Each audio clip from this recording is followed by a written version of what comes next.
so if the hunters wanted they could shoot him, and it would probably hurt like a bitch. He sighed in relief as he let his hands fall to his sides. He looked at the crowd and saw Nico standing nearby with stars in his eyes. Naruto. You're so cool. Naruto just stared at him for a second before laughing outright, giggling to himself as he waved him over. Nico came over and hugged him, and Naruto returned it, before smiling. Hey man, can you help me up? My legs aren't that steady.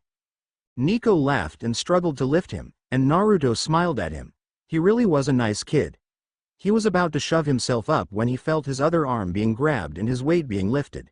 He turned and saw Zoe, the referee, lifting him up. Why? He asked. Zoe didn't answer at first, but looked him in the eye. My lady hasn't had that much fun in some time.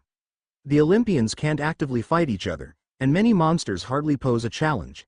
She could fight to her best today, and you never looked down on her or gloated of your victory. It's the least I can do. She finished, before looking forward and walking with him.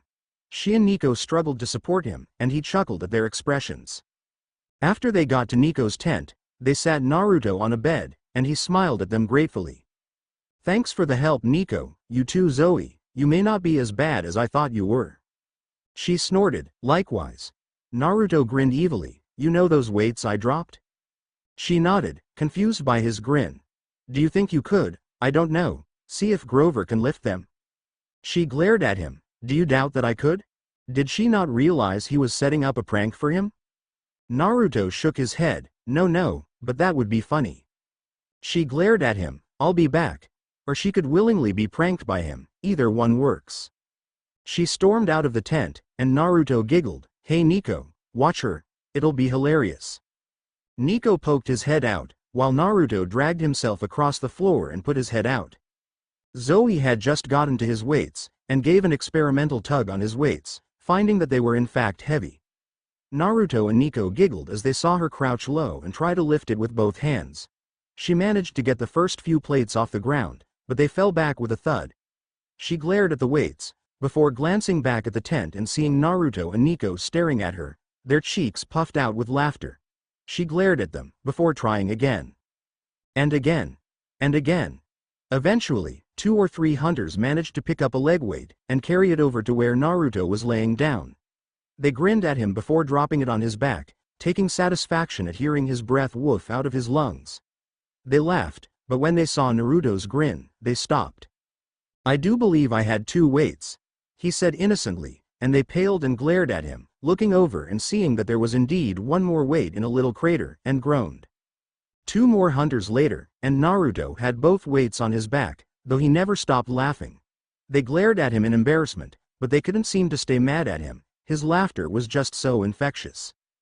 They picked up the weights just to drop it back on him, but that only made him laugh harder, especially when they tried to pick up both sets at the same time. They ended up losing it and smashing their head together as one fell forward onto Naruto's back. They joined him in his laughter at that, but they soon realized what they were doing and glared at him, though their blushes only made it funnier. After a while, they finally left him alone, and Zoe helped him back on his mattress, but before she could leave, Naruto asked her a question. Do you allow pranks in the hunt? She seemed thoughtful, but nodded. Yes, though everyone is too afraid to prank me and Lady Artemis. Naruto grinned, and then gave a sinister troublemaker laugh. Well, my new accomplice, what do you say we change that? The next day, before the sun rose, a startled cry was heard from Artemis's tent. As the hunters burst in, they realized Artemis was being held down on the floor by her arms, Naruto's weights preventing her from standing up. She tried, but the W. Down. She growled in annoyance and exercised some divine power to stand up straight and undo the fastenings. Which she really shouldn't have done inside her tent. They collided with the floor in a loud bang, ripping a hole in the bottom of her tent and breaking her toe in the process. She gave out a startled yelp and hopped around on one foot for a bit, before a large flash caught everyone's attention. Standing behind them all was Naruto, with the largest grin she had ever seen. The hunters connected the dots pretty fast, and after a few stunned moments, Artemis gave out a battle cry. Seize him! Naruto laughed wildly as he led the hunters, in their sleeping wear, all around camp while dodging arrows and laughing the whole way. They eventually caught him. Delete the picture. even trying to beat him up, but they broke their own fingers trying and Naruto ended up having to heal them as penance. All in all, it was a good morning. Especially for Zoe, she got a copy of the picture. She and Naruto grinned at each other, before Zoe nodded, "Our agreement is henceforth fulfilled." Naruto gave a mock salute, "Pleasure doing business with you. Glad to be a part of it." And then he turned to see Artemis, glaring at him. "So you were the mastermind, eh?" Naruto laughed and two-finger prodded her in the forehead, earning him multiple cries of dismay, "Catch me if you can." And so, he then played a dangerous game of catch the Naruto, including arrows, knives, and anything else they could get their hands on, each other included. An hour later, with Naruto and his pursuers sweating, he laughed and waved. "Sorry ladies, maybe next time. Train hard." And then he jogged away, laughing to high. Hunters promised vengeance. When he left, they all stared at Artemis. "My lady, why is he so different? Boys are so, but him, I thought he hated us, you in particular, was he lying? Is he trickin'?" Artemis shook her head. "No, we reached a accord in our spar. It's much easier to understand someone's intent in a battle. There is no room for lies, only truth ca. But yes, he is different. Speaking of which, I have something to tell you girls. I am going on a solo hunt." Naruto wandered a distance away, coming to the cliffside and diving in. He sank into the water, his happy mask fading beneath the ripples, and exercised some Wa manipulation to wash himself and his clothes clean. It was a brilliant idea, using the water's natural force and pull to clean his hair and clothing. All he had to do was chaotically with more speed, and in a few minutes, he was clean. His clothes were drying on the cliffside, and he was holding his breath at the bottom, staring at rippling surface. "You know Gaki, those Olympians, they aren't like Kaguya," Son Goku said. Naruto snorted, blowing a small air ring. "Yeah? What's different?"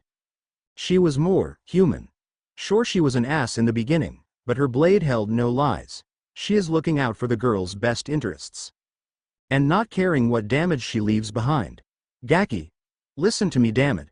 Look, all I'm saying is that you're letting your pre-existing biases cloud your judgment. Keep this up and you be just as damned villagers." Naruto choked on water when he heard that, and when he was about to reply, Kukua spoke up.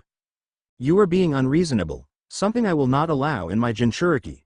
She is a goddess, yes, but she isn't yours. She is an Olympian, They may be power-hungry, snobbish, and flawed, but that is what makes them more human. Kaguya chose to be a monster. She sought to make powerless. Don't paint them with the same brush." Naruto sighed, cleansing his thought process and letting his mind fall blank as he relaxed. It wasn't that he made a habit of reclining nude at the bottom of a river. About it was enjoyable. Naruto closed his eyes and nodded in understanding, before giving a mental thumbs up and focusing on what to do. No, it was obvious would probably never see each other again, so should he cash in on the favor now? They would probably never be friends, so what should he ask for? Immortality was unappealing. He had no desire to be one of the divine pricks. Naruto, about that," Gyuki said guiltily. Naruto frowned as he listened to all the other Biju try and shut him up almost all at once, and he grew concerned. "What is it? Is there something wrong? Want to change posts? Are you bored?" Gyuki grimaced and shook his head. "No, it concerns the consequences of holding all 9 of us without the Rinnegan." Naruto blinked. "Okay, so I don't have the Rinnegan, what's wrong?" "Well, what's unique about Rinnegan wielders is that their chakra has all 5 natures, making it much easier to contain us. You are okay with of your Uzumaki traits and shared wind affinity, it's why you survived as a baby, but with all of us, it's destroying you." All the Biju fell silent as they waited for Naruto's reaction. "What's going to happen to you guys? Are you going to be okay?" Naruto nearly screamed in his mind, sitting up straight in the water and being knocked around by. The Biju were startled and even touched at his concern, but felt it was not in the right place. "You idiot, the strain will kill you." Naruto kicked out of the water, landing on its surface and walking quickly to the shore, where his clothes were still wet, but it would have to do. "Well, nothing I can do about it, right? How much time do you guys have?" The Biju were actually starting to get annoyed. "Naruto, you will die."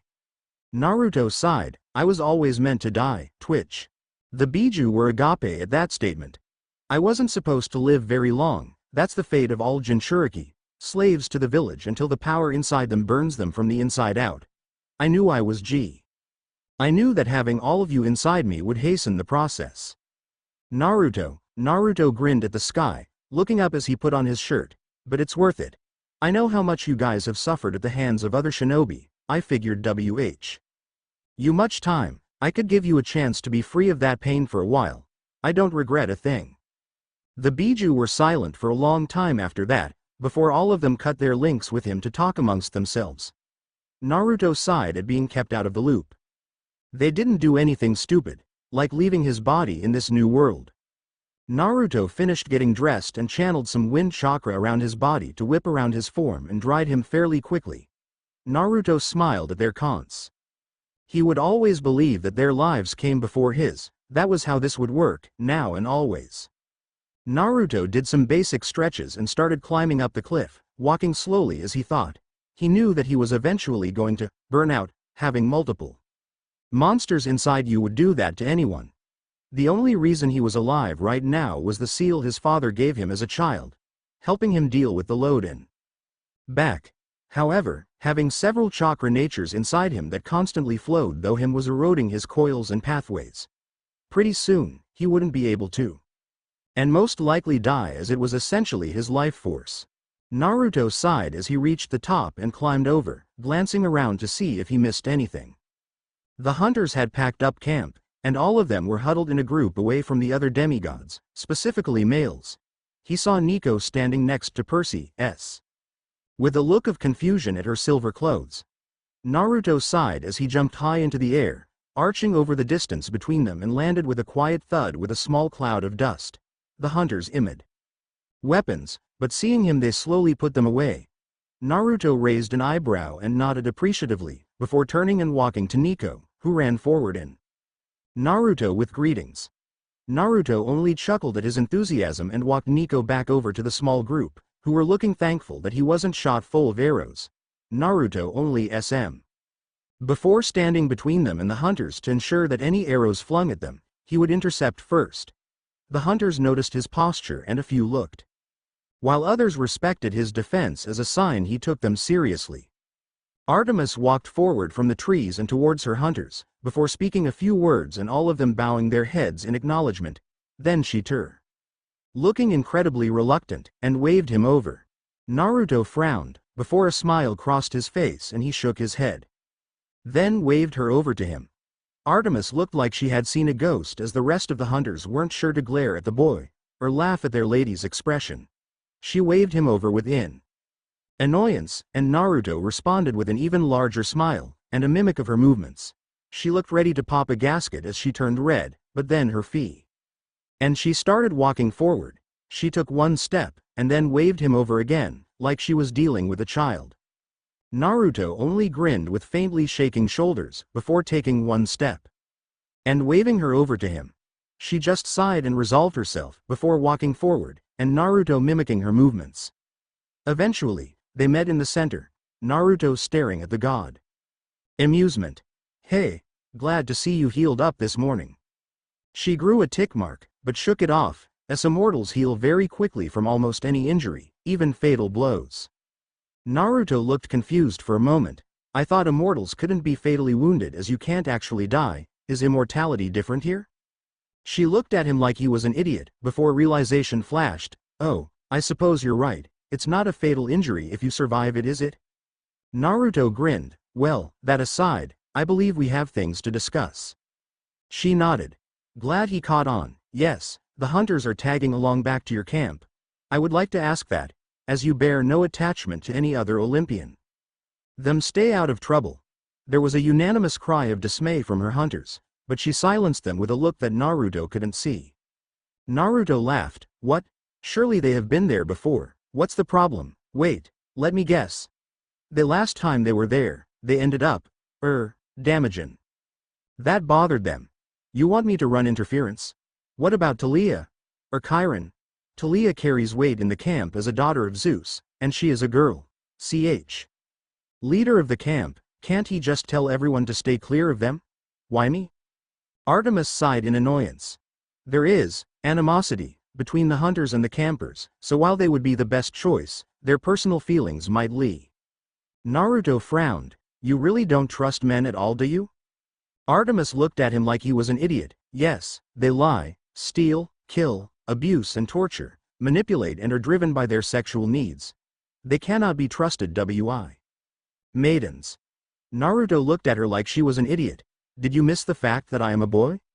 She shook her head. I am fully aware. I have heard only good things from the nature spirits. They say that on your first encounter with them, you apologized for attitude. You called it, and promised that you will never become that to the best of your ability. That is a serious oath. Have you forsworn love? She didn't get the reaction she was expecting. Naruto's bright eyes clouded over with a brief flash of pain and anguish, something that caught her by surprise, but it vanished. So, you need me to watch the hunters? As a favor? Our maiden goddess trusting a boy to protect them? Artemis looked angered by his question. I wouldn't trust a boy, I am trusting you. Your aura, your soul, it's one of the purest I have ever seen. Naruto blinked at her in surprise, and she stepped back, realizing how close she had gotten, and blushed slightly before returning to her cold demeanor. Naruto too. Before shifting stances, and the air around him changed, it became dangerous, high-strung, and volatile. Like a monster. Naruto looked down at her. Do you know what you're asking? I will give you the same warning I gave Chiron a while back. My help is different from most. Why? Do something, I do it completely. If I am attacked, and I deem them an enemy, they will die, quickly. If you give me this mission, anyone who gets in my way will be injured, or forced to run. Are you prepared to take responsibility? She looked at the male standing before her. This didn't make sense. Where did the cheerful boy of Sun go? What happened? His eyes, they were so cold. Where did go? He has suffered. Incredibly, Artemis realized. That pain that flashed in his eyes earlier. He had been heartbroken. His body smashed to pieces. Maybe that is why so bright, it was made of thousands of fractures. It was like it was carefully crafted back together into the original, but stronger than before, colder, more focused. She thought back to his words, and felt a genuine smile cross her features. Protect the hunt. Naruto stared at her for a few more moments, before his happy disposition returned, making her wonder just how much he was truly damaged to be able to chong. Alright then, by the way, this means you owe me 2 favors now. Blink. Huh? Naruto smiled cheekily at her. What, you expect me to do this for free? I only protect things that need protection for free, but your girls are vastly more than Kappa themselves against Camp Half-Blood. I am severe overkill. She glared at him for a moment, trying to make him bend, but he kept that stupid grin on his face, and just staring at it ate away her resolve to fight.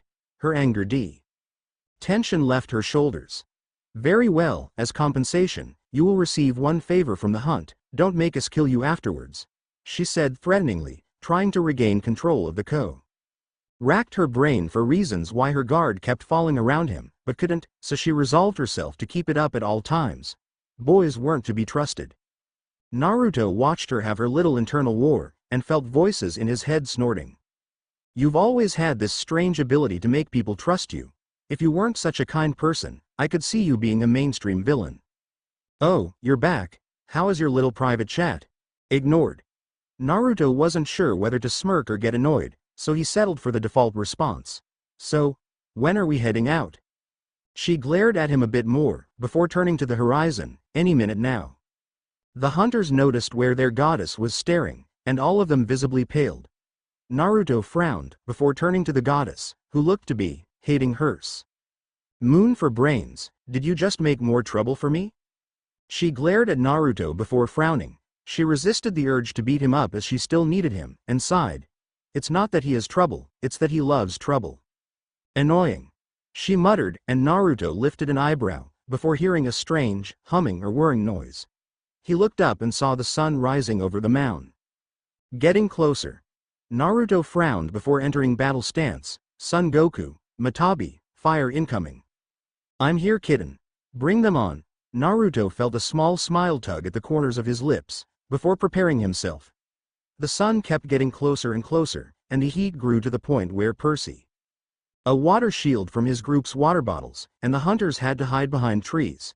Naruto felt Matabi's and Son Goku's warmth spread through him, and he survived this just fine. The earth began to steam, and the snow that had previously covered the earth in a thin veil melted away, leaving the ground's natural coldness to seep into every. The sun pulled up right in front of them all, and then the light slowly faded. In its place was a Maserati spider.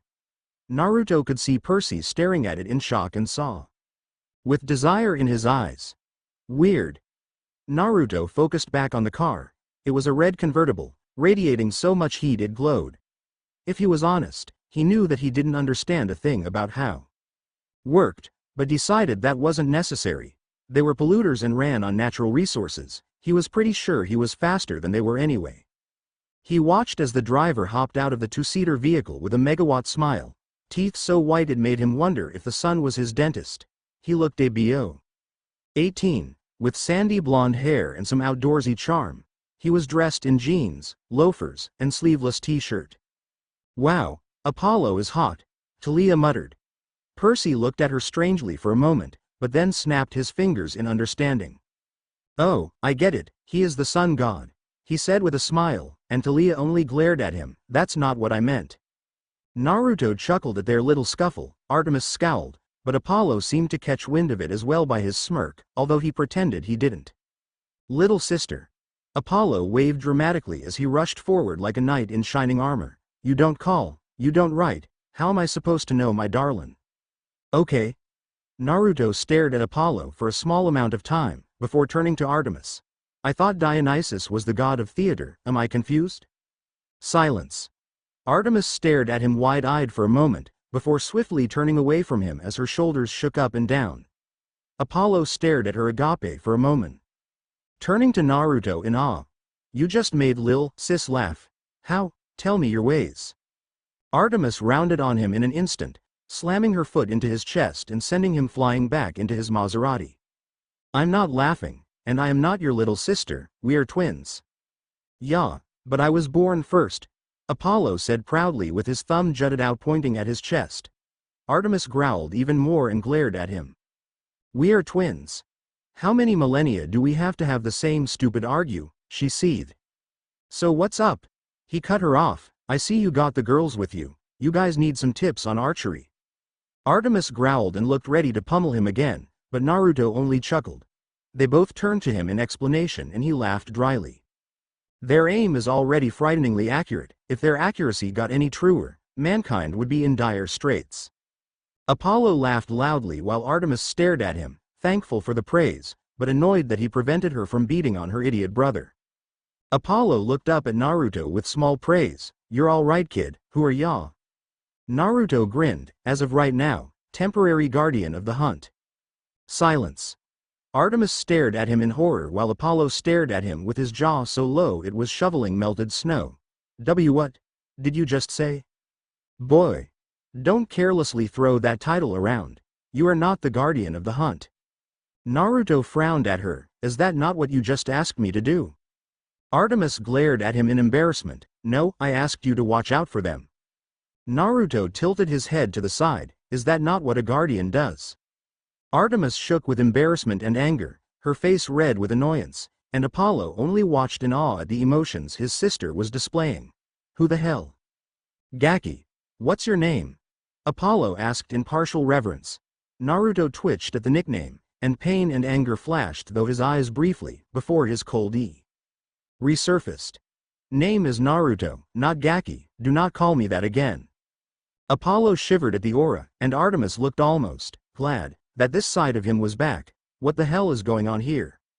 Naruto looked at the sun god coldly. So, Apollo, I assume you were here to take the hunters and campers to Camp Half-Blood? Apollo nodded. Yes, that is my reason for being here. But wait, I feel a haiku coming on, he said loudly, before striking a ridiculous pose and closing his eyes in. The unanimous groan from the hunter and Artemis was all Naruto needed to know. He reached forward and flicked Apollo right in the forehead, shocking the god and concentration, stumbling back with a small welt. First Gaki, and now haiku. Was this guy trying to piss him off? Just get going. We are wasting daylight. You have a schedule to keep, do you not? Naruto said firmly, before stepping back and giving the god room. Apollo was shocked at him. You didn't get burned? Naruto looked at his fingers, seeing they were steaming a bit, but they were completely undamaged. Thanks guys. We got you, Son Goku grinned and said with a courageous tone. Naruto smirked internally, but he kept an impassive look on the outside. No, why? Apollo approached him cautiously, before reaching forward and touching Naruto on the shoulder. His clothes immediately burned away under his touch, but his skin undamaged. Naruto looked at his now torn shirt and grimaced in annoyance. Dude, I like this suit, he said in complaint, before leveling a glare. I don't like you either. Apollo just looked on shocked, same as Artemis. Even the Hunt seemed surprised. Naruto noticed all their looks, and realized he probably did something not normal. Grimaced at that, not knowing what was going on, and turned to glare at Apollo. People are going to wonder what the sun is doing so long on the horizon for, better hurry. Apollo snapped out of his awe and turned to his ride. He clapped his hands, and there was another flash of light, before the car disappeared, and in its place was a...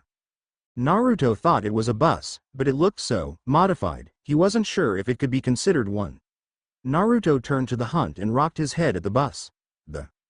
In response, but they got on as they had to anyway. As they walked by, Naruto watched and took note of each of their glaring faces, unflinching at their looks of hatred. It became apparent that while he had fun with them this morning, it no longer mattered, as he was a boy. Just as the last of them got on, cramming into the back to avoid them all, the demigods got in afterwards. Annabeth looked at him in genuine surprise as she made a mental note to interrogate her on what just happened, and looked to Artemis. I will ensure their safety, so don't worry, Naruto said calmly, though I really don't think they need it. It's the will of a goddess, isn't it? Naruto said cheekily. Returning, Artemis was both impressed and confused by the male in front of her. He was so different. Hopefully, his treatment of the hunters will shed more light. Oh. You should be honored, you are the first male I have ever given a quest to, she said with neutrality, but she wanted to see if he would get a big head, gloat, or pride, something a boy would do. Naruto only shrugged, before waving her off with a shooing motion, like a pesky dog. I'll thank you when the mission's over, now shoo. You got a hunt to start, Rig. She stared at him in disbelief. He was shooing her off, the nerve. She got ready to retort, but Naruto was already walking away, closing the bus doors. While he was outside, "Ga Naruto, what are you doing?" Apollo asked. Naruto just grunted, "Get going, I'm right behind you." Apollo looked confused but nodded. Naruto walked back to Nico's window and smiled at him radiantly. "Hey Nico, I'll race you there." Nico looked at him in confusion, before grinning like a madman and running to the front, telling Apollo to hurry up. Apollo started his bus up, and the heat started Clothes started hissing, but he ignored them. He had more clothes at camp, and his weird cloak kept appearing after it was destroyed. It was cool, but also annoying. I mean, it was funny once, but after the next 3 it got annoying. Who showers with their clothes on? Naruto took a few steps back, before turning back to Artemis. You better hurry, they might kill me before you get back, he said with a smile, before turning an R by the bus, and then into the air.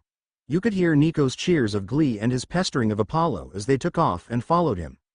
Naruto grinned at them, and then ran alongside. Hey Sun God. Race you.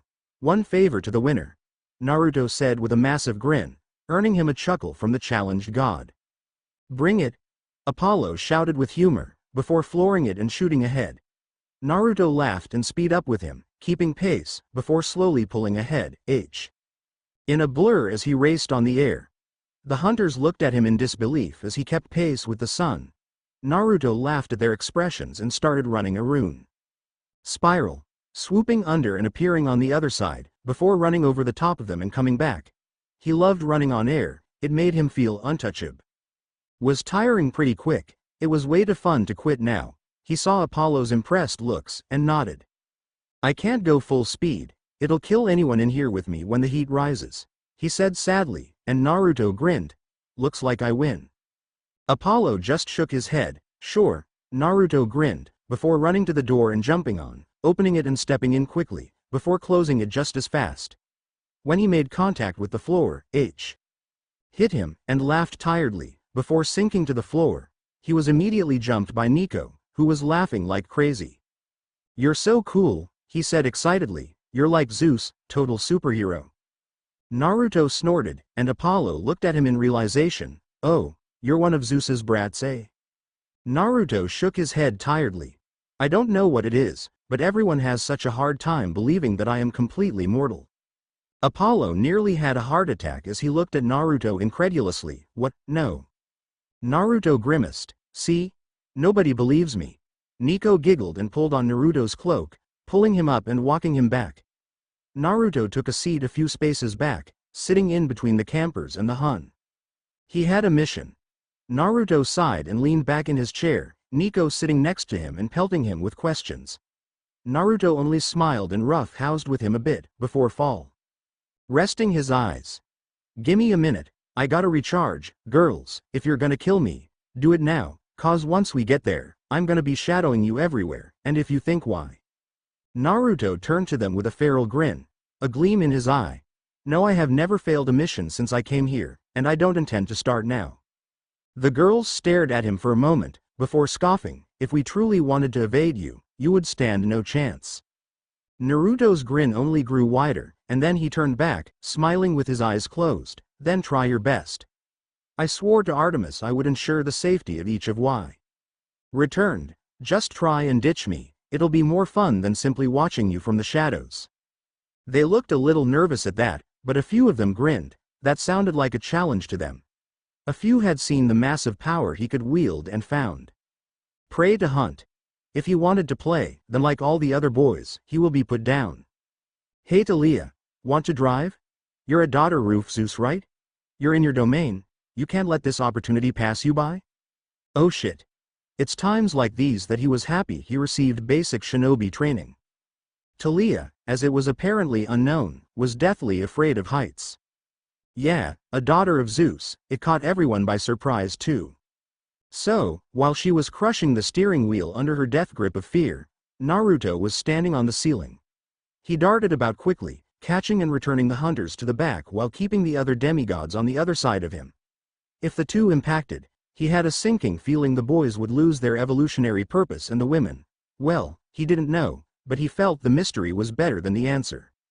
Of course, the campers were grateful and also surprised at his ability to remain attached to the flat surface despite being upside down more than 75% of the time, but Talia's driving definitely warranted it.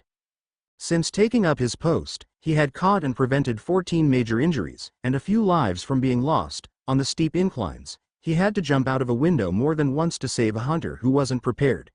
Of course they glared at him maliciously, but he had a mission, and a shinobi never lets their emotions cripple their judgment, though he did wonder how deep their hatred ran. Did they think they would survive the fall, or was dying preferable to being saved by a man? So here he was, catching Nico for the 20th time, and trying his best to give warnings to steep inclines and stalls, which weren't really helpful, but they helped them ride the waves.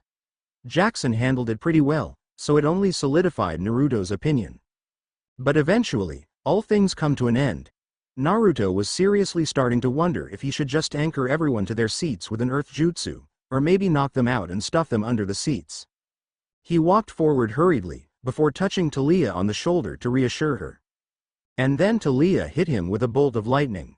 Now, Naruto knew it wasn't really intentional, but he didn't really appreciate it, especially since none of the Biju had resistance to electricity. It was why Kumo had two of them in the first place.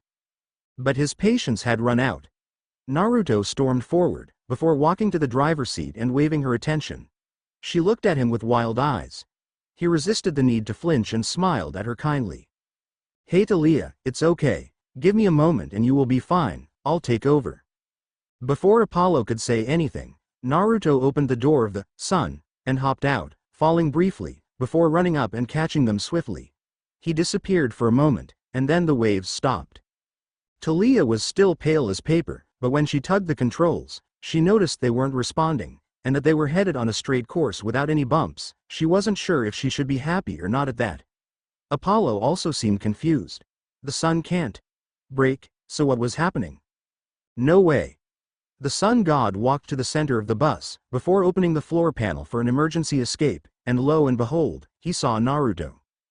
Carrying the sun, of course. It took him a minute to process this, but Naruto didn't even sigh at him, his breaths coming short with exertion. Taking to camp, just get thalls to chill. And so, Apollo spent the rest of the ride trying to console the daughter of Zeus, who was apparently unable to let go of the wheel.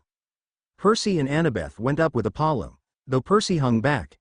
He was there to provide backup support should either of them be blasted back like Naruto was, which didn't look like it felt good.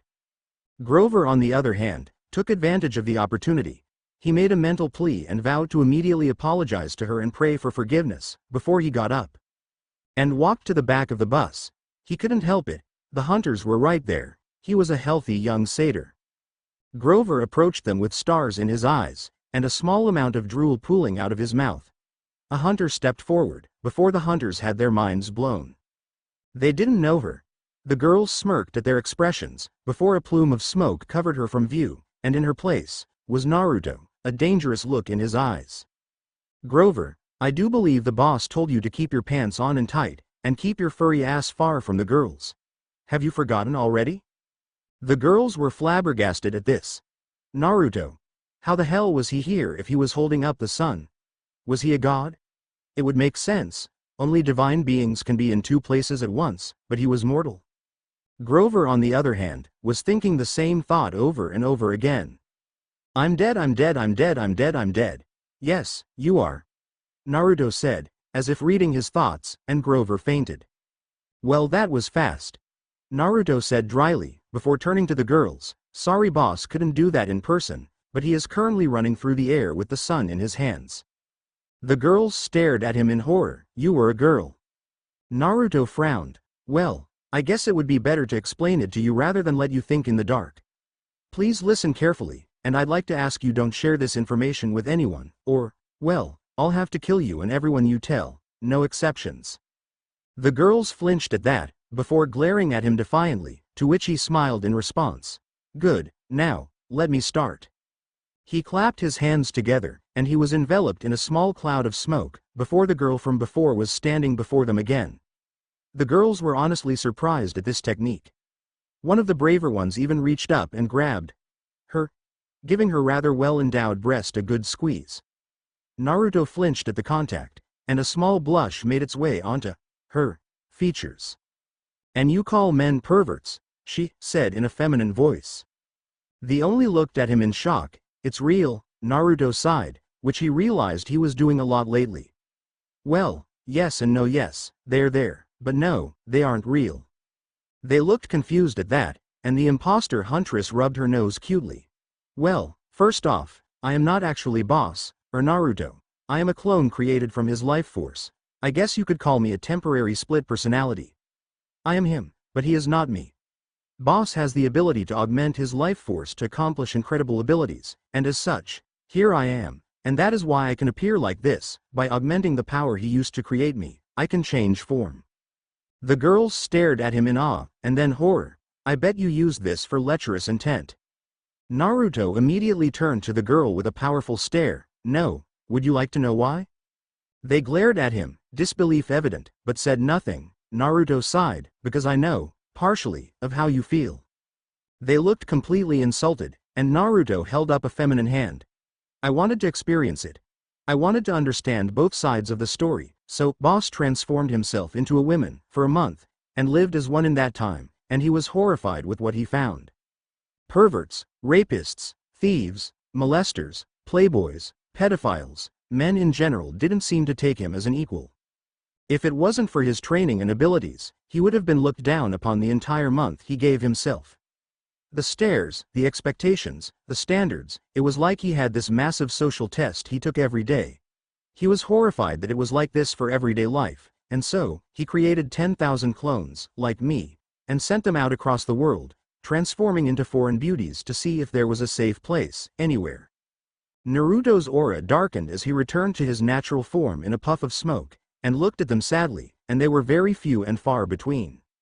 The hunters weren't really sure how to handle this. It genuinely sounded like he understood, and felt seriously sorry for them. I can't imagine what it must have been like to live your whole life like that, trapped in such a way. Boss tried all types of forms. Big, small, fat, skinny, natural, plastic, kind and mean, rich and poor, dirty and clean. If he was beautiful, he was hounded. If he wasn't, he was ignored. If he was perfect, he was assaulted by some drunkard, and if he was the opposite, he was disregarded and socially tortured. Nothing he tried seemed to dissuade his gender. He wanted to have this talk with you when he got to camp, but no point now. How will he know we had this conversation? The clone grinned and pointed at himself. I am made of his life force. My memories return to him as I am an aspect of him. When I die, he gets all my memories. The girls looked slightly horrified at this. You die? Naruto nodded. It's not really death, it's more like I am becoming whole again. It's nice to be out and about, but after a while, I miss being the real me, if you get what I am saying. So you aren't really him? Naruto frowned. Well, strictly speaking, no, but at the same time I am. It's confusing, but basically, he is a puzzle, and I am a piece. I am part of him, but he isn't entirely me. I only make up a section. The girls looked surprised at the technique. It was truly useful. He could send an aspect of himself anywhere, respond as he would without controlling it, as it is essentially him, and gather any and all information in its life before moving on. They were physical too. Wait. Does that mean you created the images of 10,000 beautiful females in your head? Naruto frowned. Well, no, some were not the societal ideal, so probably only 700 or so. I got a few from, what are they called? They're like comic books but have more realistic pictures. The girls looked surprised at this. Zoe listing off some examples she knew. Calendars? Photos? Magazines? Naruto snapped his finger. Yes, magazines. I used those as references to create them. My history with women is, well, limited, and I honestly don't want to delve into it again. It's part of the reason I wanted to understand them. I didn't understand why they acted the way they did. What a wake-up call that was.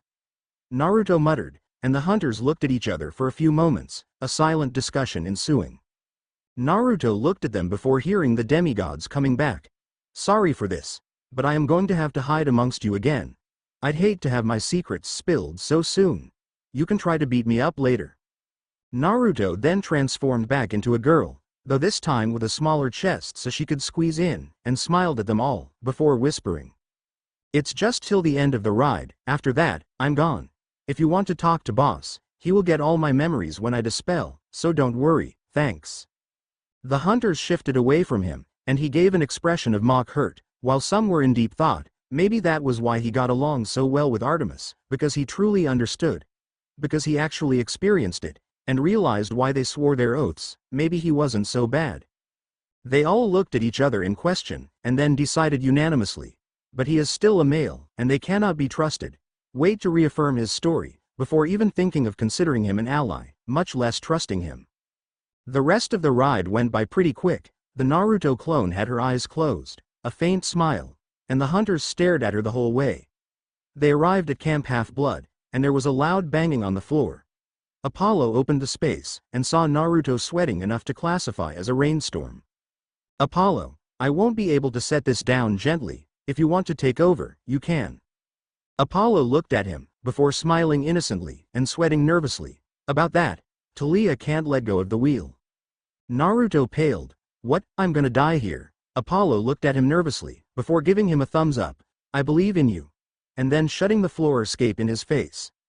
Apollo stood up, and you could see it on his face. He was debating jumping ship before the landing, but remembered the hunters were here, and Artemis would likely kill him if he abandoned them. He grinned. Damsels in distress, this is my moment.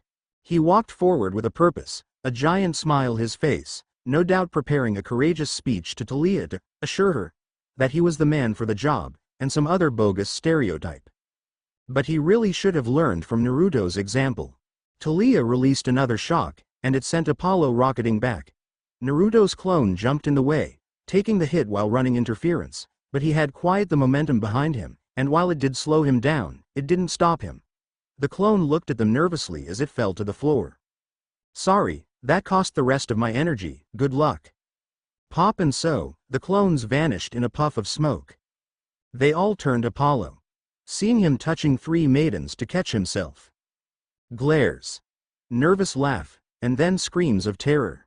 Naruto received the memories of the clone, and wasn't sure how to feel. On the one side, he was happy that the hunters had listened to his speech, and not killed him, but at the same time, they were probably torturing the sun god that was currently needed to save him. Desperate times, desperate measures.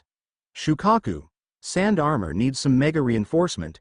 I'm hitting the ground hard, let's test your ultimate defense. Bring it, shrimp. Shukaku cackled madly. Sand suddenly started coming out of the back of his cloak, from the back of his waist. It stretched across his entire frame, and coated his whole body in a protective layer. Shukaku immediately went about hardening it. Crushing pieces together under such pressure, it would kill anything that was in between. Naruto let him focus while he focused on the camp. He could see the big house from here, and he needed to start his descent. Here we go, he roared, before Kurama's chakra bolstered his own, and Naruto sent a questioning emotion to Kurama, who laughed. Can't have you dying yet, kid, I still haven't spilt any golden blood. Naruto chuckled at his lifelong partner, and grinned, got it. He poured on his adrenaline, and started carrying the sun to the ground, or the lake near the cabins. On the plus side, this is definitely a first for anyone. You are the first creature alive to save the sun from a crash landing. Chome said cheekily, and the Biju snorted at her humor, while Naruto only smiled around gritted teeth as he focused on his task. He started pumping more chakra into his strides, and while it hurt like a bitch, he was slowing down, and descending. He approached the camp and adjusted his course, before coming in hot, literally, for the lake. A couple was currently making out on a small raft, and Naruto felt a pang in his soul. I am so sorry. Moment was all he could dedicate to this missed moment for the couple below. Remember when I said I had the worst luck imaginable? I take it back, I hand the title to that guy right there. I can't help but agree with you. Naruto came in fast and heavy. You too, move or die. That definitely got their attention, and the girl tackled the boy into the water, pulling him under and dragging him to the shore. Naruto tried to avoid them, but he was carrying a flaming bus, not exactly the most precise object to make a clean landing with.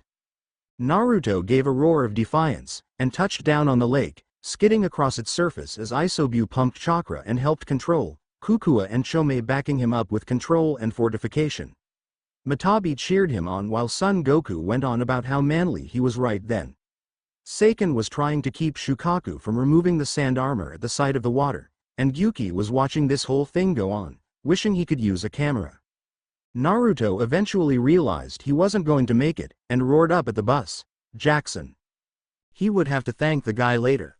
On call, a wave wall of water rose from the other side, and started saturating the ground around them to prevent fires.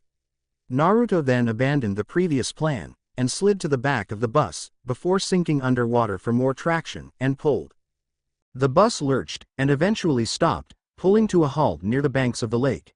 The whole thing was steaming, and Naruto himself had lost his clothes in the event. He was quick to duck underwater and cover himself, cursing the time it took for his cloak to manifest. He just hoped that couple from before wasn't watching. Eventually, the campers came out with towels and dryers, and even spare clothes. Naruto was sure to use his newly appeared cloak to cover himself adequately, before snatching a pair of pants and quickly putting it on. Everyone watched him do so, wondering why the hell he was, and where the hell his pants went. Naruto, why were you hanging onto the sun nude? Naruto glared. I was carrying the damn thing. You try holding the sun and not have your clothes burn off from the heat. I don't practice magic, and my immunity only pertains to me, not my clothing. He almost snarled, though his embarrassment was visible as near all eyes were on him. Kairon and the campers bugged out at his statement. Naruto just snorted and walked over to the bus, before wading in, much to the dismay of the campers, and started helping the hunters out the back. He did it quickly so nobody noticed, their eyes on the other campers that survived the wreck. Grover was making quiet the scene with Apollo, and Talia looked a little pale, but much better than before. Naruto grabbed two girls at a time, ignoring their disgusted and affronted looks, and channeled chakra through them so he could drag them across the surface. Of course they forgot they were being dragged by a male. They realized they were walking on water, and this energy, it felt amazing. If they asked if he was a son of Poseidon too, he might scream. After quickly evacuating the hunters, he turned to them all, and then several plumes of smoke covered them from view. There were a few startled cries, and several clones were now surrounding them, before each lightly touched them, and his Matabi's fire nature traveled through them, evaporating all the water off them, though it left them with some interesting hairstyles. Naruto was sure to not point that out, didn't need to make them hate him more, and it was funny. Kami, he really did have a death wish, didn't he? That's what I have been saying. But no, it's always, quiet Kurama. Not now Kurama, Kurama mocked, grinning at Naruto. Naruto replied with a mental smirk, and left it at that. You guys play capture the flag with the campers. How do you not kill them? It is very trying and requires a massive strength of will. We hunters pride ourselves in our mental strengths and capabilities, Zoe said strictly. Naruto sat cross-legged in front of the group, sitting in the dirt while the hunters stared down at him, mixed between killing him and ignoring him. So, Artemis really likes you guys strong, huh? Can I ask, what are you fighting for? Naruto asked curiously. They looked at him like he was an idiot, Zoe answering for them, for Lady Artemis, she is our goddess, our patron, how could we not? Naruto frowned, nothing personal. More frowned at him, before shaking their heads. Phoebe seemed the most insulted, and spat out a retort, my lady is all that matters. Naruto seemed to stare at all of them, despite actually looking into the sky. It was an unsettling feeling. So you fight to protect, huh? Nothing ambitious, just to defend what you already have. Naruto sighed, before standing, turning and walking away. Good for you, when fighting to protect, that is when you attain true strength. They looked on as he disappeared into the camp, before turning back and heading for their cabin. Capture would be starting soon, no need to fall behind. One of the hunters froze for a moment. Do you think Naruto will fight with the campers? That was a dangerous thought. All the hunters looked at each other briefly. That boy had fought toe-to-toe with their patron, a feat most gods aren't able to do, and that was without any of his abilities. They wondered how they would combat such a foe, but decided that they wouldn't need to worry. The battle was moved to the next morning. Nobody really thought of the battle as they were too busy trying to help Apollo drag the sun out of the lake, and repair the damages done to the docks. Naruto wandered through the camp, his mind wandering as he went. He knew he shouldn't get attached, as he would be taking the first chance he got to return to his home world. He might not like some of those people, but he had friends there, family. Fighting to protect, Haku? Naruto muttered as he walked through the camp, heading for Peleus. He hoped Peleus was okay, and would let him spend the night there. It was his duty to guard the fleece, but Naruto always made a point of visiting him and even joining him in his duty when he just wanted to relax. His thoughts drifted to Nico, and he felt his anger spike. He clenched his fists together and grit his teeth. They don't get it, do they? The suffering they'll make Nico endure, assholes.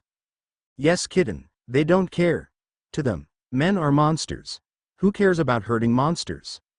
Naruto just seethed internally, while keeping a flawless impassive gaze on the outside. Fuck them, Nico deserves better. Kit, I know you, but you can't. If you say I can't look after him, I swear. Naruto thought dangerously, and Kurama sighed. You know what they have been through. You can't expect them to understand. That makes it worse. They refuse to understand.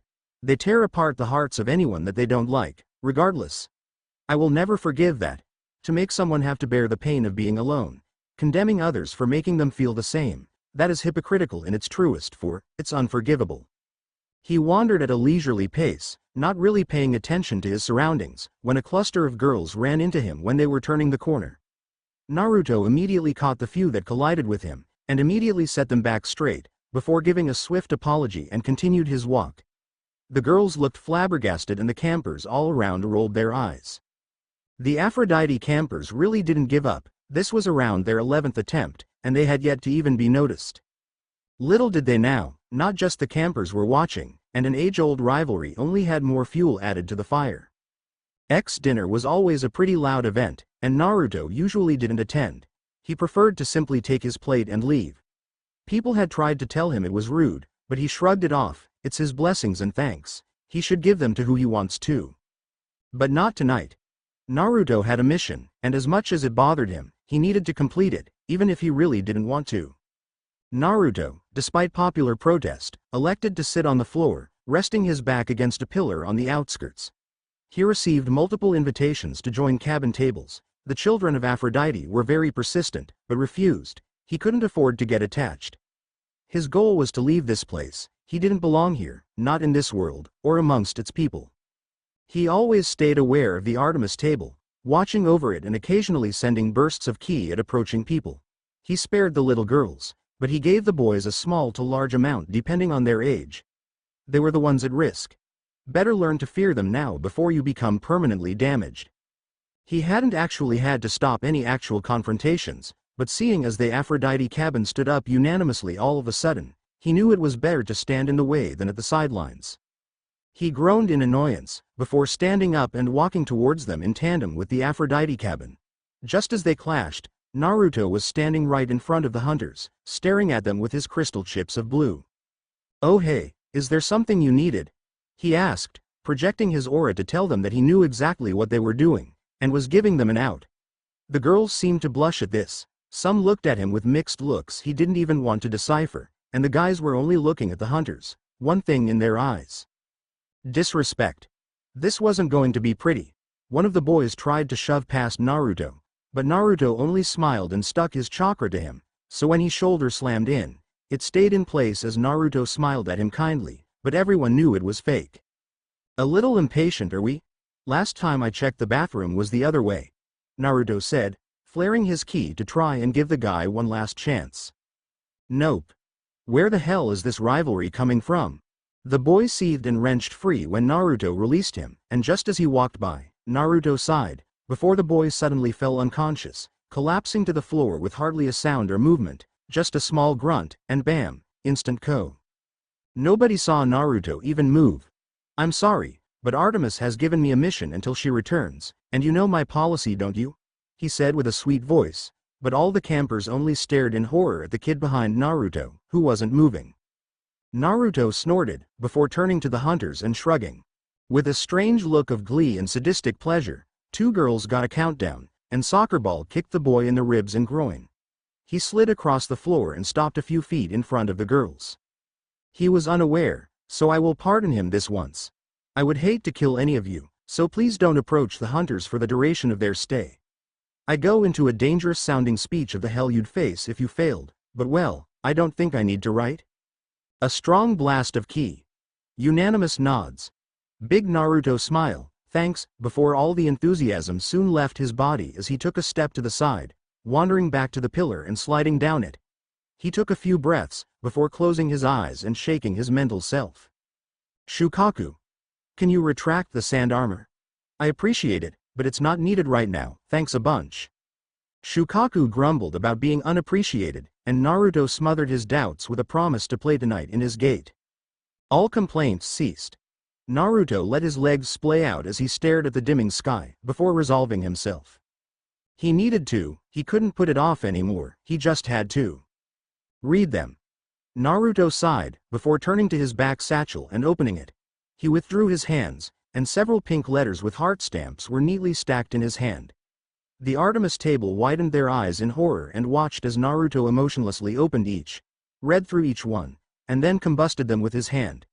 The Aphrodite cabin wasn't sure how to feel about this. He was reading them, but at the same time, destroying them afterwards. What does that mean? Probably rejected, but he read through them. That means he cared, right? Well, no, Naruto sighed as he read the last letter. His opinion of the Aphrodite cabin wasn't high to begin with, so he shouldn't be surprised with what he read. Promises of the best night of his life, great sex, and his personal favorite. "We are much better than anything else you will find." He got the whole. "My mother is a goddess of love," but they weren't really being loving. They were being, well, unlovable. He sighed heavily, before he saw the hunters getting up and moving out of the pavilion. Awesome. Naruto stood up, before stretching a little and heading out. He was going to follow them, yes, but at a safe distance. He liked being intact. And so, he followed them, to the camp border. "Really? They are restless. I recall multiple escapades of yours that were doomed to fail for your Uchiha. I admit defeat." The hunters were moving fast and silently, and just as they were about cross, Naruto appeared in a small cloud of dust from appearing there rapidly. "You guys heading out? You weren't thinking of ditching me, were you?" he asked innocently, though by his tone an answer wasn't necessary. "Yes, we were. Now move aside, boy." A girl stepped forward. She was definitely the largest and most muscled, with a red undershirt showing itself. Phoebe was still pretty aggressive. Naruto snapped his fingers at her and smiled. While I like your honesty, I can't let you go without me. Huh? Naruto grinned. If I remember correctly, Artemis's words to me were, protect the hunt? She didn't say that you had to remain in the camp for me to protect you. They looked at him in confusion, Zoe taking control of the confusion. As unfavorable as it is to travel with a boy, you're not bad. Naruto grinned. Well, might I make a suggestion? They looked annoyed, but nodded. Naruto smiled sadly. Our best bet would be to leave after the capture the flag game. They looked appalled at the option, and Naruto only sighed. Let me explain. You have a running tradition and an undisturbed winning streak, right? It is unlikely that you would leave without the goddess before an event and nothing is wrong. Camp will send people after you, and I for one don't want to travel with any of them. Mediating your two groups sounds like a horrendous undertaking. But that's not important. If we wait till after the games, you can leave in relative peace, and claim that now you have finished the games, you must leave for her. If push comes to shove, and in emergency cases only, I can transform into her myself, and force them to let us go. They clearly looked unhappy with the idea that he would impersonate their goddess, a male, but it was for emergency purposes. And what's to stop us from leaving right now? Phoebe challenged. Naruto only grinned at her, and then his aura grew predatory.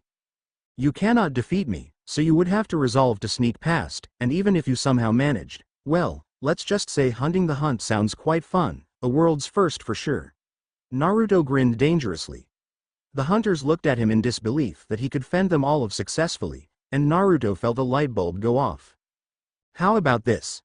A duel, all of you versus little ol' me. If I win, you will wait for me, if I lose, I will go with you right now, but either way, I will go with you. That is non-negotiable. They seemed disappointed by that, and Naruto sighed apologetically. I gave my word, sorry. They seemed to think for a moment, before Zoe smiled. Capture the flag. Naruto tilted his head to the side. The hunters turned to her with realization, and then smirked at Naruto. All of us versus you, right? We will borrow the field for the night. First to either incapacitate the enemy team, or take the flag all the way to your own, wins. And if I have taken your flag when you have taken mine? First to reclaim both wins. Naruto stared at her for a moment, before nodding. I thought you guys would have made me survive until morning or something like that. You weren't being merciful, were you? It won't go well if you did. Zoe smirked. That would be unfair. Naruto snorted. Yeah, for you. They glowered at the insult. You don't believe the entire hunt could subdue you? Naruto grinned. Yes, nobody has ever caught me when I truly wished to flee. They smirked. Very well, how about this, a small tournament? A game of capture the flag, hunt, and a duel since you suggested it. Naruto grinned. All right, I like it. Which is first? They grinned. Capture the flag, then the duel, and then you run and hide. Should the sun rise before we capture you, you win. Okay. Define capture. Bound with rope. All right. As it just so happens, the flags are already in place. Shall we begin? They nodded, but before turning away, Naruto stopped them. Oh, and just so you know, if any of you tries to escape, I will personally restrain you and detain you until your goddess enters camp. I don't care how long. My storage place can sustain life for a little over a year, so I am prepared. He said with a knowing look. A few of the girls flinched and twitched at being caught, and dashed off. Naruto grinned, before sending out a clone to act as a starter. He just couldn't stop grinning. This is gonna be fun, he roared out, unaware that this match was already drawing spectators as the hunters advertised the beat down of Naruto. Naruto was standing at the creek, staring at all the hunters on the opposite bank. They outnumbered him over 20 to 1, but it didn't matter to him, he was so pumped. He stared at each of them, a grin on his face as they glared at him. This was going to be so fun. Naruto's clone stood in the center of the river, before pointing to both teams. Boss, hunters, retreat to your flags and wait for the signal. You will know it when you see it, hee. The hunters looked wary, but nodded in affirmation and walked off, shooting off a few glares and predatory looks. He could tell that some of them didn't even care if they lost this round. They were excited for the third game. The chance to run him down and catch him. Naruto grinned as he leapt into the trees and raced to his starting point. He would not fall behind. He landed with a quiet thud, before spinning around and facing the other direction, staring into the sky for the signal. He had a pretty good idea of what it was. He could hear the screeching from here. With a loud shout, a small glowing screaming shuriken flew into the air, and on an unseen command, it exploded in a massive bang with a bright light show of blues and whites. Naruto grinned at the display, before folding his hands into a familiar cross. Taiju Kage Bunshin no Jutsu. With several puffs of smoke later, Naruto grinned at all of them, and they all grinned back. Naruto slammed the palms of his hands on the ground, and the earth rumbled. Begin defense plan, home turf. The clones were shocked, but grinned in a terrifying display of eagerness, and disappeared in a blur of speed. Naruto watched them all go with his trained eyes and turned back to the flag, before his face fell slightly. I miss you guys, Gamakichi, Gamatatsu, Gamabunta. I wish I could bring you here with me. You guys could have just sat around the flag, and the girls would be able to do shit. It would be so funny. He said with a faint smile, before clapping his hands together, and then sitting cross-legged on the ground, eyes closed as he lowered his senses. He could already hear the startled explosions, cries of panic, and roars of outrage. Naruto was giggling at them as he reviewed some of their memories. Defense plan. Home turf was actually two separate plans depending on the situation. It was more like a format of how to act, not a set plan. If it was a life or death situation, the clones would be bombs, not pranksters, and he would go on offensive instead of defensive. Right now, some of his clones had used the henge to turn into the actual flag of the enemy team, and had a clone of me running around as they tried to grab him. After being cornered, he would hide, dispel, and another pair would become me and the flag. Other clones ran interference, and some would henge into animals, trees, rocks, anything within the river, and even a few nature spirits. That was a shocker for some of the creatures, but Naruto made sure to explain he wasn't actually one of them. It was just an ability of his to transform. They seemed disappointed at that, but he really wasn't sure why. After almost half an hour, Naruto's clones began to run out. He debated sending more to keep the charade going, but decided that it would be better to simply let it go. He wondered if maybe he should let them take his flag as an apology, but decided against it. He wasn't going to build a relationship of giving them what they want. Never again was he going to be a mindless puppet fool.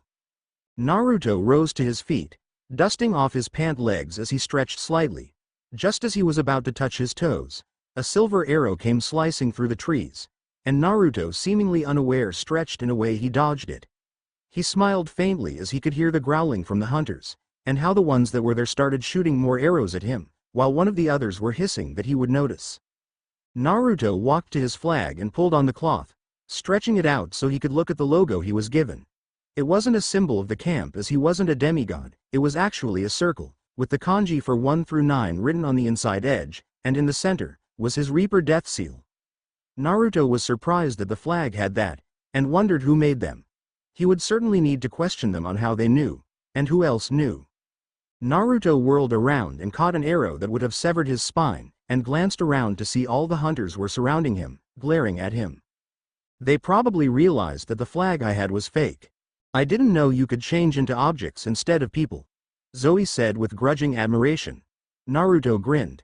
Well, my clones can, but I can't transform into anything smaller than me. They aren't flesh and bone like I am. They seemed interested by that fact, but stayed their questions as they all glared down at me. The girl in red seemed to be even angrier than her compatriots. Actually, he remembered, oh. Naruto walked forward to the girl, and bowed his head. I am sorry for my clone. He tried to catch you, not take advantage of you. He saw you lose your balance from the sudden appearance of another clone and tried to absorb the damage from your fall. He didn't think you would actually manage to recover yourself in such a short time. Very impressive, by the way, regaining your bearings like that after a shock and loss of balance. Artemis trains her hunters well. She still seemed pissed, but the compliment seemed to abate her anger somewhat. Maybe she wouldn't go for groin shots now, hopefully. Naruto turned back to the flag, and saw two girls were silently sneaking up. They stared at each other awkwardly, before rushing for the flag. Just as they made contact, the area exploded with smoke, and the girls we sent tumbling back, with a clone holding the flag with a stupid grin, before several other clones appeared from the undergrowth, each with the use of the henge turning into the flag, and took off. The girls cried in dismay and Naruto smiled at them. You never said anything about taking our own flag. All that was said was I needed to have both flags in my base. I'll just bring it back when I have yours, he said with an evil grin, before walking off in their flag's direction. The hunters wordlessly split onto two groups, one pursuing the clones and taking them out to try and find the real flag, while the other half raced ahead of the blonde otherworlder, waiting to confront him on their turf. Naruto smirked. You really shouldn't split up when someone like me can transform. Naruto strolled through the woods, his smile in place. This was great. This world was completely unaware of who he was, or what he could do. He was pretty sure now why shinobi always preferred to keep their own secrets. To be underestimated, it's a wonderful feeling. When someone is hunting you, and they have no idea they're hunting their own predator, it's ecstatic. It was a pleasant walk. He never felt fear. He knew he couldn't lose now, especially since home turf didn't just apply to his territory. It applied to the entire battlefield. A dozen silver arrows suddenly shot out. They were blunted, smart girls. They knew that actually arrows will bounce off, so they increased the weight in hopes of inflicting blunt force damage, instead of trying to pierce. Naruto caught the first arrows, and in an impressive display of speed, he used it as a makeshift baton. He swatted away a few more arrows, before to his chagrin, his arrow broke. The last two collided with his chest, knocking him back a few paces, before falling off, and Naruto standing back up with a brief stretch. Did that break my rib? And bruise your lung? You're lucky I'm here, kid. Otherwise you'd be coughing up blood. Naruto grinned and swiped away a small bit of saliva and grinned at the trees, and the hunters shivered as his eyes pierced their cover and felt his gaze. A few immediately booked it, while a few of the braver ones stuck in the area, moving about to try and escape the unsettling feeling. Naruto watched them run about. They were fast. He would give them that, high chunin to low jonin speed, but he was beyond cage level with just Kurama. But now, he had no idea how strong he could be that he was working with the other Biju. What would it take to kill him at this point? More arrows rained down as he walked, snatching a few out of the air and using them as batons, only for them to break and be replaced. He could see their astonished expressions, and noticed they were gradually increasing the force and speed of the arrows. They're testing me, trying to determine how much I can take without taking too much damage. Why? Don't they want to kill me? Interesting. Naruto just kept walking, before blurring out of sight in a burst of speed. The hunters immediately fled back to the flag, as that was where Naruto would have to show up. The defenders immediately formed a defensive ring around their flag, and waited for movement. A tense silence ensued, before a second group of hunters appeared, and reinforced their defenses. Zoe immediately looked over to see Phoebe leading them, and nodded at her, before looking back out for Naruto. The entire group stayed there in tense silence, before Zoe started speaking quietly. His flag. Where is it? Phoebe grimaced. Heavily defended. There was over 10 clones covering it, and I don't know how many more he had hidden away. It being a trap. We rushed back here as it was a play to stall for time. What's happening here? Zoe growled. The armor arrows have the most effect on him, so switch out. He was walking though us. Phoebe growled. That's a boss move all right. They stared into the darkness, before Naruto appeared, waving at them jovially. Hey, mind moving a bit? You're kinda blocking the flag. Zoe glared at him, and the hunters all turned to him fire, when there was an outraged cry. Zoe turned to see the hunters restraining each other, and when she felt her danger sense tingling, she turned and looked in horror as Phoebe grinned at her, and slammed her into the ground.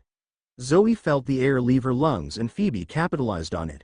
She quickly restrained her and Naruto only stared as this took place. Phoebe looked up at Naruto. All right boss, flag is ours. And then the entire second force of hunters turned into clones. Zoe gasped in horror as she realized the predicament she was in, and growled at Naruto. Naruto only sighed and grabbed the flag, and then started walking away. I know you know of my abilities. Why split up? I told you I once created 10,000 clones, each with their own identities and personalities. Did you think I wouldn't capitalize on this? You're dealing with a cloning shapeshifter who knows all of you. What did you think was going to happen? Zoe just growled more on the ground, and the clone holding her side. Just wait a few minutes and it will be over. That wasn't the right thing to say apparently. Zoe snarled and a hidden blade popped out, stabbing the clone and it dispelled. The other clones tried to restrain her, but in the moment of confusion, the other hunters gained freedom and helped the others. Naruto watched as his prisoners escaped with their flags, taking note of their style and weaponry as they did. Zoe stood and glared at Naruto, who hadn't moved. I agree it was foolish to trust the new group, but we have you now. Naruto saw all the hunters ready their bows, and he sighed even more. Do you really think those were my only clones? Zoe immediately tensed and jumped high in the air. And good timing too. 50 clones appeared from the rubble, trees, branches, grounds, everywhere. Instead of taking prisoners, they simply knocked the hunters in reach out, before catching them and laying them down softly around the flag. Naruto watched, leaning on the flag. Zoe landed and immediately blurred into speed, evading still appearing clones and glaring at Naruto, who laughed. Did you think I was only going to hide clones on my side? Why the hell would I limit myself? This is a battlefield. I'm not going to waste chances. Zoe growled further and then pulled out a pair of silvery hunting knives. She blitzed around at even faster speeds, and carved away at the clones that attacked her and her comrades. Naruto watched with slight admiration as she made light work of them, and within the minute, they were all dispatched, and she was standing by the flag, breathing hard. Where is Phoebe? Naruto snorted, still playing with my clones. She has cut down the number by a good margin, but she still has a ways to go. Zoe panted, before readying her knives and setting herself into a defensive stance, ready to defend her sisters. Naruto smiled at that, and twirled the flag around in his fingers like a bow staff. Well, I'll be going now, thanks for the fun. Naruto turned and walked away, humming a tune she didn't recognize, and went to check on her sisters who were starting to wake up. She grimaced as she realized she was outsmarted, and vowed that once her sisters were up and ready, they would seek revenge. Naruto walked calmly through the trees as spun his new flag, wandering towards his side. Naruto, why didn't you send the rest of the clones? There are several more clones throughout her side of the battlefield. Why only use that section? Matabi said curiously. It was a test of her abilities, and I knew she wanted to take care of her sisters. I wasn't going to let her pass out knowing she couldn't care for them. That is cruel. This is a game after all, not a war. I'm surprised you haven't killed anyone yet. I commend your strength of will. Isobu said, and Naruto grinned. Coming from you, that's huge, thanks. Naruto walked to the river separating their sides, and as he jumped across, he felt a wire trip and he heard the air whistle as a trap sprung. Naruto immediately used his air walking abilities to shoot into the air above, and watched as the whole river bank was suddenly covered in spikes and arrows were sunk into the sand. He landed and saw Phoebe's force appear with his flag in their hands. Naruto felt a smile tug on his lips, but he replaced it with a grin. So, you got it, huh? Phoebe grinned victoriously. You can't escape us, we are the hunter of Artemis. Naruto only grinned at her dangerously. Well, I guess I'm pretty special then. The flag in Phoebe's hands all of a sudden poofed into smoke, and re-emerged as rope, which snaked around her and bound her limbs together, and she fell to the ground in dismay and shock. The hunters were just as speechless as she was.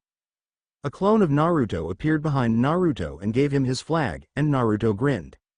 Well, I'll be going now, was his cheeky statement, before running down the river back, and then crossing the river with few ripples as he slid across the surface, and ran. The hunters gave chase, and a few stayed behind to free an enraged Phoebe. Naruto laughed as he went on, the chase bringing back memories of his pranks, the Anbu that chased him across the village and back. They only caught him a few times, and each one was a chase to remember. Naruto snaked in between trees and doubled back to shoot through their ranks at high speeds to taunt them. He wanted to see them at their best, and they weren't taking him seriously still. Come on. Show me your best. You won't catch me without it, Naruto shouted gleefully, before charging towards his base. Just as he was about to make contact, an arrow exploded into rope, and it bound his legs. He tumbled and slid into the clearing his base was in, and laughed before looking at the angry hunters behind him. Nice shot, was all he said, before he grunted and snapped the bindings. The hunters took advantage of his predicament and dog-piled him, restraining him and holding him down. Naruto laughed at them and wrestled playfully, trying to get them off without hurting them. They seemed to notice this and pressed their advantage. Eventually, he stopped moving, and Naruto grinned at them. Well, you got me. What now? He said with a large smile. It was infectious. The girls tried to fight it off with their scowls. Don't move. Naruto sighed and let his head fall back, thudding against the earth. Okay. But the flags are under me, so if you want to win, I am going to move, so what's next? They glanced at each other, before nodding. One hunter stepped back, and pulled out a particularly heavy arrow, and aimed it. Oh no. Naruto paled as hunters grabbed his legs and forced them apart. You move, and you suffer. Naruto nodded frantically, and they smirked. All boys were the same. A hunter reached under Naruto, and groped around for the flags. They weren't there. They snarled and one of them punched him, only to gasp as he puffed out into smoke. They heard laughing ricochet throughout the clearing, and another Naruto stood at the edge of the clearing, both flags on his lap as he stared at their shocked expressions. When I doubled back, I swapped places with a clone. You have been playing with a clone ever since then. They looked at him in shock, and only watched as he walked to his base and planted both flags in his base. Well, looks like I win, he said with a megawatt smile, and the girls didn't even blink. This hadn't happened before. This wasn't supposed to happen. How did this happen? The hunters all stood up, and groaned and glared at him. Naruto only laughed. Aw, come on, don't be mad, it was a good game. You ready for the duel? They didn't seem to be ready for that. Naruto laughed and walked forward, all of them on guard, but didn't back away. Naruto and a few clones walked out and started healing their abrasions and bruises. Zoe and her group are okay, just a few knocked out, but they're fine. They should be coming though the clearing in a few seconds actually. On the dot, Zoe and her hunters appeared in a flash, and kicked Naruto away.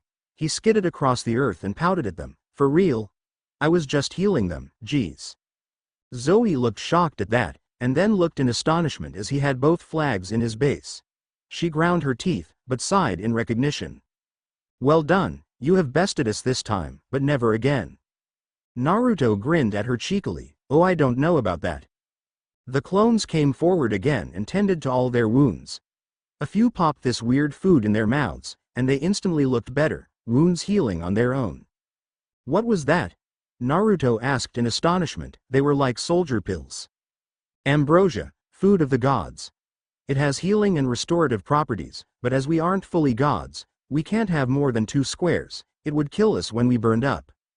Naruto was amazed at that, but also doubtful, and asked if he could see a square. They were hesitant, but nodded. Naruto inspected the square, and frowned. What would happen if a mortal tried it? They would combust, was the unanimous reply. Naruto snorted. PTFF, food of the gods. He stood up to his full height and beamed at all the girls. Ramen is the food of the gods. Not this stuff. I refuse to accept it, he said childishly, and the girls looked at him like he was an idiot. A few cracked a smile, but it instantly disappeared as they realized what they were doing. Ambrosia is their food, and nectar is the drink of the gods, Phoebe claimed with annoyance, and Naruto physically withered, before turning away and shaking his head savagely. No. Ramen is the true way. Broth is the drink of the gods. Not that. I refuse, he said, before turning them to with mock looks of pity. Poor hunters. You have fallen astray from the true way, you will be missed, he said forlornly, before wiping away fake tears. The hunters were speechless. What even is ramen? Zoe muttered in confusion, and Naruto tensed. The other hunters seemed to realize the danger, and backed away comically, leaving Zoe there alone in her confusion. Naruto turned to her with comical eyes. You've never heard of ramen? He asked quietly, and Zoe was actually nervous. No hey. Naruto scooped her up bridal style and charged towards the pavilion. I surrender the duel. Something more important has come up, he said and carried away a wailing hunter, while the others stared at their retreating form. What the hell? Does that mean we win? The hunters nodded dumbly, before turning to her sisters with an evil grin. That leaves the hunt left. Grins all around. Thank you for watching. If you enjoyed the video, be sure to like, comment and subscribe, as well as checking out the author on fanfiction.net.